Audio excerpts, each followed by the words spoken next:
తాకట్టులో ఉన్న బంగారాన్ని విడిపించి ఆ రోజున్న మార్కెట్ ధర కట్టి మిగిలిన డబ్బును మీకు అందిస్తుంది ఎస్వీఎస్ గోల్డ్.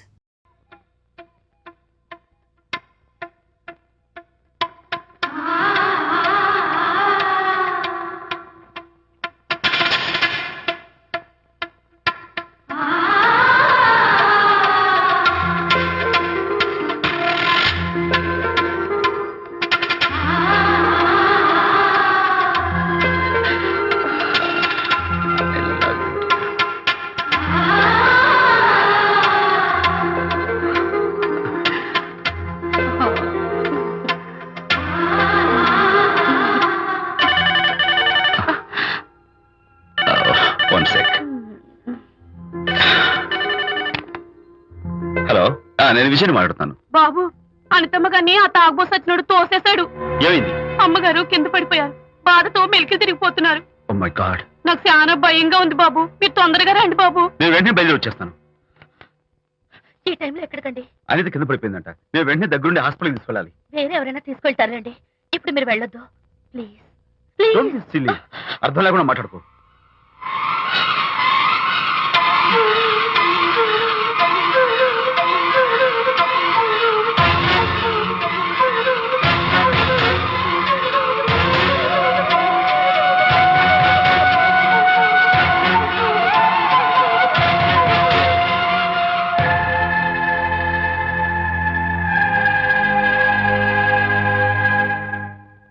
డాక్టర్, అనితకి నథింగ్ టు వరీ. కాలికి దెబ్బ తగిలింది కాబట్టి పర్వాలేదు. అదే కడుపుకు తగిలింటే అబార్షన్ అయి ఉండేది. Thank God. Anyhow she is lucky. చూడండి, నెలలు నిండుతున్న కొద్దీ మీరు షీస్ మై ఫ్రెండ్ డాక్టర్. అలాగా, పెయిన్ ఎక్కువగా ఉంటే ఈ టాబ్లెట్స్ వాడండి. అలాగే డాక్టర్. ఇంత చిన్న దెబ్బకి అంత ఇదైపోతావేంటి విజయ్? చిన్నదేం కాదు, జరగకూడదు జరుగుంటే చాలా పెద్ద అయ్యేది. నువ్వు ఉన్నావుగా. సర్లే. డాక్టర్ ఏం చెప్పారు తెలుసా? నువ్వు పిచ్చి పిచ్చి ఆలోచనలు పెట్టుకుని మనసు పాడు చేసుకోవద్దని, ఎప్పుడు సరదాగా ఉత్సాహంగా ఉండాలని, కష్టమైన పనులు ఏమీ చేయకూడదని, బాగా రెస్ట్ తీసుకోవాలని, సమయానికి మందులు వేసుకోవాలని, మంచి ఆహారం తీసుకోవాలని, జ్యూసెస్ తాగాలని, ఎక్సర్సైజ్ చేయాలి. ఇవన్నీ డాక్టర్ గారు చెప్పుండరు. నువ్వే కావాలని చెప్తున్నావు కదా. అఫ్ కోర్స్, ఇందులో డాక్టర్ చెప్పిన కొన్ని, నేను కల్పించి చెప్పిన కొన్ని. ఈ డెకరేషన్ అంతా ఎందుకో తెలుసా? నా కొత్త ఫ్రెండ్ కోసం. కొత్త కొత్త ఫ్రెండా? నేను కాకుండా? ప్రస్తుతం నీ కడుపులో రెస్ట్ తీసుకుంటున్నాడు. రేపు వాడు బయటకు వచ్చాక నా చెవి పట్టుకుని, ఏరా భడవా, మా అమ్మ నీ బెస్ట్ ఫ్రెండ్ అంటావే, మరి తను ఎలాగైనా చూసుకోవటం. నువ్వు చేసిన తప్పు శిక్ష ఉండో తెలుసా? నేను నీ బట్టల మీద, ఆ తర్వాత నీ మీద పోసేస్తాను అన్నాడు అనుకో, ఆ అత్తల సువాసనలకి, ఆ గుహాళింపులకి నేనేమైపోవాలి, నా బట్టలేమైపోవాలి. కాబట్టి అమ్మడు, నా లిటిల్ ఫ్రెండ్ కోసం ఇక్కడి నుంచి నువ్వు నా మాట వినాలి, తప్పదు. ఓకే విజయ్, నువ్వు నా తోడు లేకపోతే నేనేమైపోయేదాన్ను. నీ ప్రేమ అభిమానం చూస్తుంటే నాకేమనిపిస్తుందో తెలుసా? మళ్ళీ జన్మంటూ ఉంటే నీ కడుపున వచ్చి పాపాయిని పుట్టాలనిపిస్తుంది. ఇంతకంటే ఎలా చెప్పాలో. ఊరుకో. మా అనిత ఎప్పుడు ఇదొకటి అనితలాగే సరదాగా, హుషారుగా, అల్లరి చేస్తూ, గోల్ చేస్తూ ఉండాలి. Okay, come on, Chira. That's good. Come on, let's go. రా తల్లి రా. అల్లుడితో చెప్పకుండా అలిగొచ్చేసావా? చాలా మంచి పని చేశావు. నా కడుపున పుట్టినందుకు నేను గర్వపడుతున్నాను. దానికి కారకుండైనందుకు నేను సిగ్గుపడుతున్నాను. ఆడపిల్ల అడిగి అత్తవారింటి నుండి వచ్చేస్తే 4 మంచి మాటలు చెప్పి పంపించాల్సింది పోయి వెనకేసుకొస్తావా వేరు పెనుగా అన్నాడు సుబ్బాయమ్మ భర్త తన భార్యతో. శాంతి, శాంతి. అల్లుడు గారా, రండి రండి. ఏమిటి శాంతి, మాట మాత్రమే చెప్పకుండా వచ్చేసావు? మాట వినని మనిషితో చెప్పి రావాల్సిన అవసరం నాకు లేదు. సర్లే, పద ఇంటికి. ఏ ఇంటికి? మన ఇంటికి. ఇల్లాలి మాటకు విలువలేని ఆ ఇల్లు, దాని ఇల్లు ఎలా అవుతుంది? మీరు ఆపుతారా? శాంతి, నువ్వు చిన్న విషయాన్ని పెద్ద విషయం చేస్తున్నావు. చిన్న విషయమా? ఇది చిన్న విషయమా? పెళ్లిలో అది మీతో రాసుకు పూసుకు తిరుగుతుంటే చిన్న విషయం అని సరిపెట్టుకున్నాను. నట్టి నడి బజార్లో మీరు దాన్ని కౌగులించుకుని ఓదారుస్తున్నానని చెప్తే చిన్న విషయం అని సర్ది చెప్తున్నాను.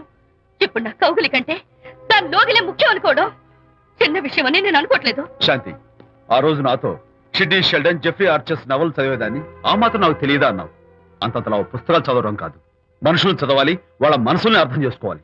బయలుదేరు. అబ్బో, ఇప్పటికే నిన్ను నీ ఫ్రెండ్ని మాట్లాడుతున్నావు? అందుకేనండి చాలా ఎక్కువగా మాట్లాడుతున్నారు. ఏమిటి ఎక్కువ? ఆపండి.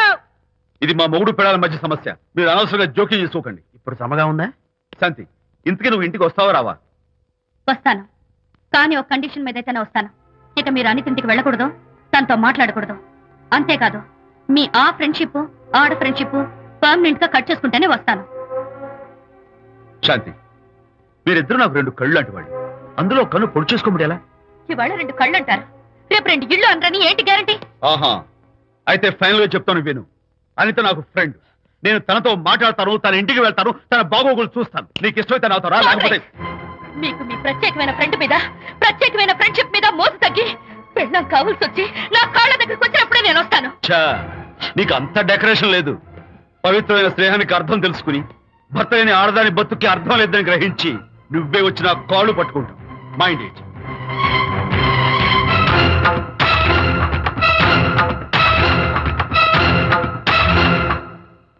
ఇది అలోపతి, ఇది హోమియోపతి, ఇది ఆయుర్వేదం, ఇది యునాని మందు. ఏమిటివి? Complan, Bournvita, Horlicks. ఇవన్నీ ఎందుకు?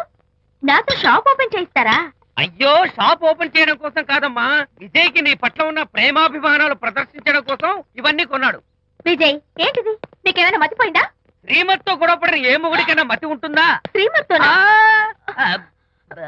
గొడవ పడ్డావా? ఎందుకు? గొడవ? ఆహా, అదేం కాదు. వాడు మాటలు పట్టించుకోకు. నేను నమ్మను, నువ్వేదో దాస్తున్నావు. డైట్. హరి, నువ్వు చెప్పు. అబ్బే, వాడికేం తెలుసు, నేను చెప్తాగా. చెప్పు. ఈవేళ పొద్దునే నేను టిఫిన్ తిందామని ఆ. పెళ్ళామా నాకు పెసరట్ వేసి పెట్టు అన్నాను. తనేమో ఇంటైనా నేను ఇడ్లీ చేసి పెడతాను అంది. నేను పెసరట్ అని తను ఇడ్లీ అని ఇద్దరు చిన్న గొడవ పడ్డాం. ఓ, అంతే కదా? అంతే అంతే కదరా? అంతే అనుకుంటా. అంతే. అమ్మయ్య, నేను ఇంకా ఏదో పెద్ద గొడవని కంగారు ఓ, పడ్డాను. no. అనిత, నీ చేత్తోటి ఓ మంచి strong coffee. 1 minute. Thank you. కూడా. నీకు నేను ఇస్తాను కదా. ఏంట్రా కూస్తున్నావు? ఏం చేయను విజయ్.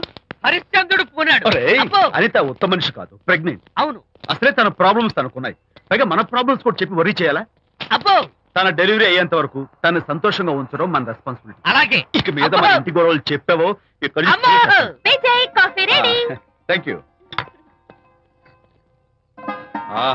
అనిత, ఈ మధ్య నువ్వు పెయింటింగ్స్ వేయడం మానేశావు. డెలివరీ అయ్యేంత వరకు బాబును ఊహించుకుంటూ ముద్దొచ్చి పిల్లల బొమ్మలు పెయింట్ చేసావనుకో, చాలా బాగుంటుంది. అలాగే విజయ్. త్వరలో ఆల్ ఇండియా పెయింటింగ్ కాంపిటీషన్ జరగబోతుంది. అందులో నువ్వు కూడా పార్టిసిపేట్ చేసావనుకో, అవార్డు నీకు గ్యారంటీ. నిజంగా? నీకు అవార్డు రావాలంటే ఒక చిన్న ఉపాయం ఉంది. ఏమిటిది? ఏముంది, నన్ను బాలకృష్ణుడిగా ఊహించుకుని విచిత్రంగా ఒక బొమ్మ గీయి.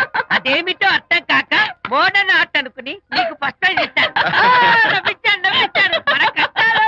సరే మొయ్, కాఫీ తీసుకో. అయ్యగారు, కోడలు గారు ఇంటి నుంచి వెళ్ళిపోయినాక పదార్థాలు అన్ని ఖాళీ అయిపోయిన గిన్నెలాగా ఇల్లంతా బోసిపోయిందండి. అవునండి, అబ్బాయి గారు కోడలు గారు ఎప్పటికైనా పాలు పంచదారలాగా కలుస్తారంటరా? అందుకేరా భయంకరమైన కుట్ర పంతున్నాను. నువ్వు వెళ్ళి కారులో పెట్టి. అలాగే సార్. అరే నాన్న, ఏంటన్నా? నువ్వు ఒకసారి మీ మామగారింటికి వెళ్ళి రావాలిరా. ఏంట్రా అలా మౌనంగా ఉండిపోయావు? ఏం మాట్లాడమే? ఒకసారి నన్ను కాదనుకుని వెళ్ళిపోయిన తర్వాత శాంతి నాకు పెళ్ళాం కాదు, వాళ్ళ నాన్న నాకు మామ కాడు. ఓన్లే మీ మామగారు కాదు, నా ఫ్రెండ్. ఒకసారి మా ఇంటికి వెళ్ళి రావాలి. ఎందుకు? ఎందుకంటే మీ పెళ్ళైన తర్వాత మీ ఇద్దరం కలిసి ఓ చిన్న వ్యాపారం పెట్టాం కదా. ఇప్పుడు మీరిద్దరు విడిపోయారు, మేము కూడా విడిపోవాలనుకుంటున్నాం. అందుకని ఈ డాక్యుమెంట్స్ మీద ఆయన సంతకం పెట్టించురా. ఈ మాత్రం దానికి నేనెందుకు? మళ్ళీ పంపించు. నువ్వు వెళ్తే తప్పేంటి నాన్న?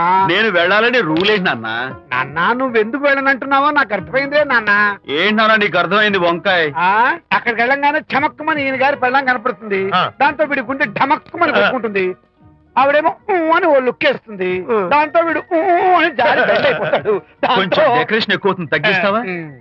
ఆవిడ అని లుక్ వేస్తే అని జారిపోవడానికి నేను నీలా వీకేం కాదు, స్ట్రాంగ్ విల్ పవర్ ఉన్నవాడిని. అంత తేలిగ్గా బెండ్ అయితే వెళ్ళి సంతకం పెట్టించుకురా నాన్న.